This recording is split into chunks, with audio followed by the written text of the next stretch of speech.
اعوذ باللہ من الشیطان الرجیم بسم اللہ الرحمن الرحیم یا ایہا الذین آمنوا اتقوا اللہ وذروا ما بقی من الربا ان کنتم مؤمنین فإن لم تفعلوا فاذنوا بحرب من اللہ ورسولہ وإن تبتم فلکم رؤوس اموالکم لا تظلمون ولا تظلمون صدق اللہ مولانا العظیم۔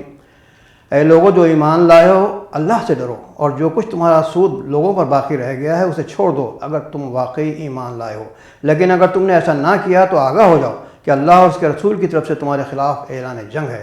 اب بھی توبہ کر لو اور سود چھوڑ دو تو اپنا سرمایہ لینے کے تم حقدار ہو، نہ تم ظلم کرو نہ تم پر ظلم کیا جائے۔ ربی اشرح لی صدری ویسر لی امری۔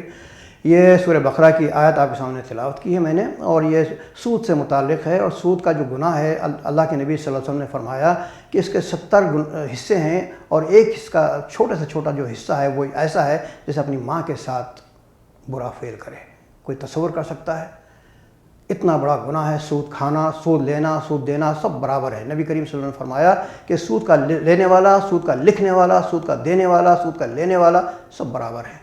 تو اللہ تعالی ہمیں اس لعنت سے محفوظ فرمائے، ہمارے ملک کو اس سے پاک فرمائے۔ وآخر دعوانا ان الحمد للہ رب العالمین۔